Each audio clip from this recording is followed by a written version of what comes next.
Well, the NFL is about to look a lot different.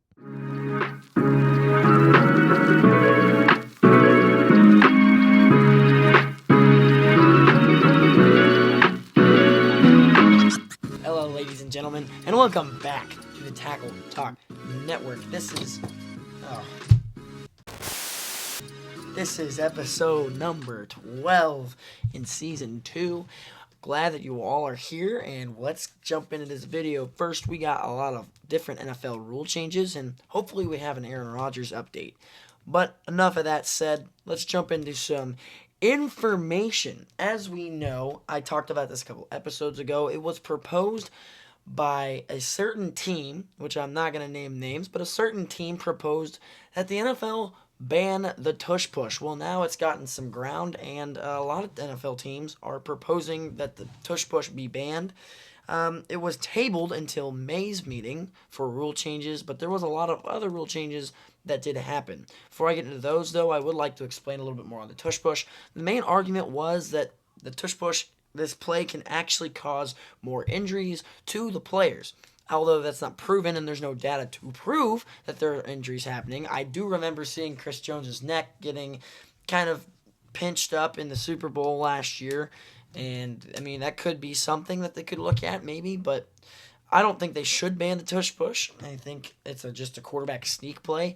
Another argument that they had against the tush push was the fact that defense players can't push their linebacker or whoever they want into the line as well, but if they were to make that change, maybe that would be the difference maker, making it to where the tush push wouldn't be near as dominant. However, I think just the more teams need to get more efficient at using the tush push or quarterback sneak in general. I know the Chiefs did it for a while with Alex Smith, especially they tried it with Patrick Mahomes early on in his career.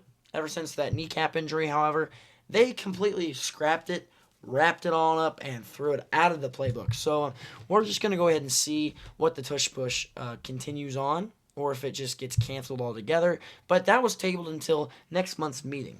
One rule change that was kind of big that all 32 NFL teams completely agreed on, the vote was 32-0, was overtime rule changes in the regular season. The old NFL overtime rules used to be where you had a team, if they scored a touchdown first, the game is over. That is it. No more overtime. However, if each team traded field goals, then it would become sudden death. Or if each team had the ball for one possession and no one scored, it would become sudden death. Well, now it's similar, except for if a team goes down the field and scores a touchdown, then the other team will also get a chance to have the ball. So kind of like the playoff rules in overtime. However, the game can still end in a tie in the regular season, unlike the playoffs where it obviously cannot end in a tie. So you've got 10 minutes to really make something happen, especially there in the regular season in the NFL. It should make watching games even more fun and exciting, knowing that this time Joe Burrow will be able to touch the ball in the fourth quarter. Actually, this rule might help out the Bengals, seeing that they're going to have to put up 80 points a game just to be dominant this season. Next, the Lions proposed a playoff seeding change rule. Basically, they're trying to say that if you have a 14-win team and then you have an NFC South team like the Bucks that only win 7 games, they're not going to be able to make the playoffs, or at least they shouldn't be able to. And that 14-win team, should get that spot. Let me draw you out a scenario. So you have a 14-win Minnesota Vikings and you have a 7-win Buccaneers team, and the Buccaneers get the 4 seed while the Minnesota Vikings are stuck with the 5 seed. This is how this rule has been in the past. However, this new change would make it to where, like, if I use this last year as a scenario, the Minnesota Vikings would have gotten the 3rd seed while the Buccaneers might have not even made the playoffs.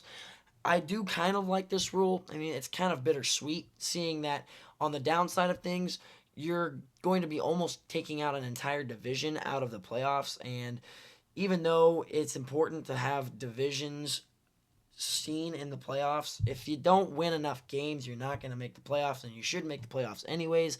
However, it'll also give the teams that improved the best and were second best in their division, like the Minnesota Vikings last year, to have a higher seed and actually have a home playoff game. Maybe the Vikings would have won their playoff game. However, Sam Darnold was pulling a Sam Darnold. But maybe the Vikings would have won that playoff game if they would have had it at home. So who knows? But out of all teams, the Lions suggested that. So that was quite interesting and quite gracious of them to do so. However, that one was also pushed back to the May meeting, so we'll see what happens there. Next, we have some kickoff rule changes, more specifically the touchback. So the touchback was when the football landed into the end zone. Well, now the touchback can be due to the new kickoff rules, if the ball lands inside the 20-yard line and bounces inside the end zone, then they would get the ball at the 20-yard line, as it always had been. However, if the ball was just kicked into the back of the end zone, the opposing team will get the ball to the 30-yard line. Well, now, with a new rule change, the opposing team will get the ball at the 35-yard line. So they're moving that line up 5 yards, hopefully encouraging kicking teams to not kick it out of the back of the end zone, thus allowing more returns. This will apparently, according to the NFL, have a 60 to 75% uptake in kickoff returns this upcoming season. However, this last season it just moved up from 11% up to the low 20s. Even though that's a huge jump, they did not see the improvement in kickoffs that they really wanted to see this past season. Even though it's only a 1-year trial, type of thing that I buy Netflix on. Anyways, with this line change being so, it also makes the kickoff returners way more important and influential to the NFL game, or at least that's the goal. Seeing that, to take in, for instance, you had a returner like Kevontae Turpin for the Dallas Cowboys last season, did a very, very, very good job and just signed a 3-year, $18 million extension with the Cowboys. That is very, very good for him, and especially returners like him, and hopefully for the Chiefs, Nico Remigio, and a couple of other teams like the Miami Dolphins returner, to hopefully return more kicks and make the game even more fun and exciting.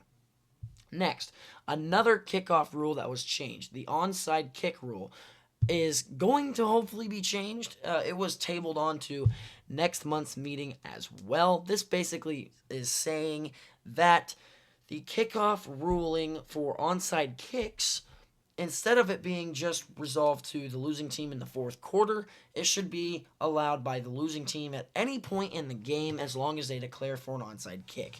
I honestly like this rule. I don't know why it changed to a only fourth quarter scenario last season, because I really like, if you're the losing team, come out at halftime and onside kick that ball.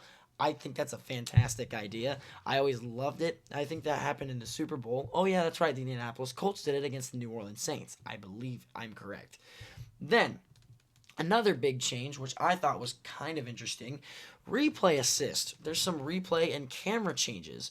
First off, replay assist can now help challenge penalties like face masks, holding, defensive pass interference, other things like that. If coaches want to challenge those penalties, they can be. The only part to this is the flag has to be thrown on the field. So basically, if there's a missed penalty or there's no flag thrown, there still can be nothing done about it. I still think that's kind of a big problem, but then again, you're kind of getting too picky at the game at that point. If you came down to a holding penalty or a face mask penalty at the end of the game, that's kind of your organization and your team's fault for not performing at your best. That's just my opinion on it, and if the Chiefs lose or something like that this upcoming year, I completely understand, which I hope they won't, because I know they won't. Get that, Chiefs fan. Anyways, so that's another replay assist change that happened this year so far. Another rule change that did happen is the chain gang is almost rendered useless now because of the new Hawkeye system implemented in stadiums. Apparently, they're going to be able to capture imagery on the field in 8K. I didn't even know that was a thing, 8K. I can barely even get 4K. In fact, I don't even put these videos in this podcast in 4K, which leaves me another thing I need to talk about. Please make sure to like and subscribe if you like the podcast, and go over to Spotify. Leave me a rating and drop a follow. I'd greatly appreciate it.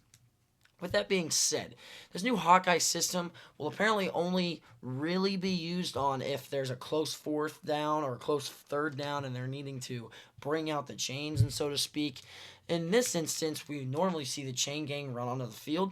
However, now it will be the Hawkeye system implemented in all 32 or all 30 NFL stadiums, because there's 4 teams actually that share stadiums. So is it 28 or 30? Anyways, so with that being said, the chain gang will still be on the side of the field whenever and in case of emergency. So we'll just see. I mean, I think the chain gang will get called upon a couple times this year. So only just a handful of times. It seems like their job is still going to be kept like during the regular time speed of the game, just to be able to show like if a team gets 5 yards over the first down, then they'll still move the chains and everything because there's nothing really needing to be clarified there. But this basically takes human error out of first downs. Another rule that was proposed, by the way, once we're on the subject of first downs, is defensive penalties resulting in automatic first downs. But that was declined. That was also brought up by the Detroit Lions, who led the league in defensive penalties last year, but whatever. Anyways, another another rule change that happened was they're going to be cracking down on touchdown celebrations. Basically, there has been a 133% uptake in types of celebrations that should not be seen on national television.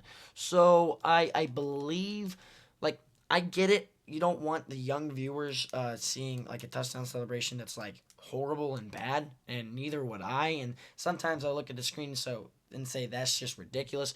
But it's also kind of ridiculous when you get flagged for doing like finger guns, as long as it's not as a single person and you're doing it as like a first down thing. So I guess there's a fine line there, and they got to find that line somewhere. So apparently they're upping the ante on the penalties and the fines this year for touchdown celebrations, and they're going to be showing every single team at the beginning of spring meetings for these teams a video on exactly what kind of celebrations they're talking about. So we're just going to go ahead and see what that's going to be like. However, with all of that being said, we've got to talk about Aaron Rodgers. Now, Aaron Rodgers, will this man please just sign a freaking contract? But Aaron Rodgers was reportedly seen throwing to DK Metcalf at the UCLA practice facility, and it's looking pretty promising that he's coming to the Steelers. However, the GM and the owner of the Steelers said, we're open and it looks like he's coming our direction, but if he doesn't pick up the pace and move those old man legs, then he's going to get left in the dust and we're going to forget he even existed. So Aaron Rodgers, you better make that decision pretty quickly. Seeing that there's, at this time, no set date on when he has to report or when he has to sign with the Pittsburgh Steelers, he could drag this out all the way to the NFL draft, in my opinion. But I don't think the Steelers are going to wait that long, and if they do, you got your own dang issues.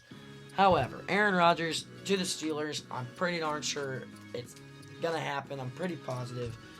But anyways, with that being said, that is today's episode. It's a little bit of a shorter episode, but I thank you for listening to my podcast. Whether you're outside or you're at home watching, I appreciate you.